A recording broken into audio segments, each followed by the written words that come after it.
রাজধানী মিরপুরে রূপনগরে গার্মেন্টস ও কেমিক্যাল গোডাউনে লাগা আগুনে নিহত হয়েছেন অন্তত 9 জন। এছাড়া এই ঘটনায় একাধিক ব্যক্তি দগ্ধ হয়েছেন। 14 অক্টোবর মঙ্গলবার ফায়ার সার্ভিসের সদর দপ্তরের মিডিয়া সেলের ভারপ্রাপ্ত কর্মকর্তা তালহা বিন জসিম নিশ্চিত করেছেন এই তথ্য।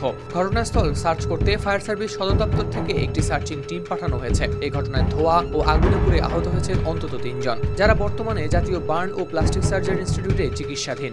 প্রথম দিকে আমরা আসার আগেও বোধহয় ভুল করে অনেকে পানি দিয়ে ফেলেছিল কেমিক্যাল গোডাউনে, যার কারণে প্রচন্ড রিয়াকশন হয়েছে। আর আপনারা দেখে থাকবেন যে এখানে ধোঁয়াতে আমরা ধারণা করছি বিষাক্ত ধোঁয়া, এই জন্য আমরা বলেছি হেলথ হ্যাজার্ড, এখানে কাউকে থাকা যাবে না।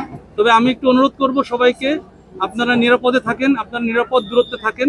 সে আপনি ভলেন্টিয়ার হন, আপনি সাংবাদিক হন, আপনি লোকালস যেই হন না কেন, আপনারা একটু নিরাপদ দূরত্বে থাকেন। ঘটনাস্থলে উপস্থিত ফায়ার সার্ভিসের পরিচালক মোহাম্মদ তাজুল ইসলাম চৌধুরী সাংবাদিকদের জানান, ধারণা করা হচ্ছে কেমিক্যাল গোডাউনের আগুনে যে বিস্ফোরক হয় তখন বিষাক্ত গ্যাস বের হয়, এতেই মৃত্যু হয়েছে তাদের। প্রথম ইউনিটগুলোর ফায়ার ফাইটাররা জানান, তারা এসে প্রথমে দেখেছেন অনেকেই ভবন থেকে বের হয়ে যেতে পেরেছে, আর যারা বিস্ফোরণের পর নিশ্চিত বিষাক্ত গ্যাসের কারণে বের হতে পারেননি তারাই ঘটনাস্থলে তাৎক্ষণিকভাবে মারা যান। তবে মৃত্যুর প্রকৃত কারণ বিস্তারিত তদন্তের পর জানা যাবে। মরদেহগুলো গার্মেন্টস ভবনের দ্বিতীয় ও তৃতীয় তলা থেকে উদ্ধার করা হয়েছে।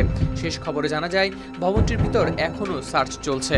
এদিকে এখনো কেমিক্যাল গোডাউনের মালিক বা কর্মচারীদের পাওয়া যায়নি। পুলিশ ও সেনাবাহিনী খোঁজ চালাচ্ছে এই গোডাউনের অনুমোদন ছিল কিনা সেই বিষয়ে তিনি বলেন, অনুমোদন থাকতে পারে না, তবে তদন্তে নিশ্চিত হওয়া যাবে। এর আগে খবর পেয়ে প্রথম ইউনিট ঘটনাস্থলে পৌঁছায় সকাল 11:56 তারপর সার্বিক উদ্ধার ও দমন কাজে মোট 12টি ইউনিট কাজ শুরু করে। তবে এখনো কেমিক্যাল গোডাউনের আগুন পুরোপুরি নিয়ন্ত্রণে আনা যায়নি।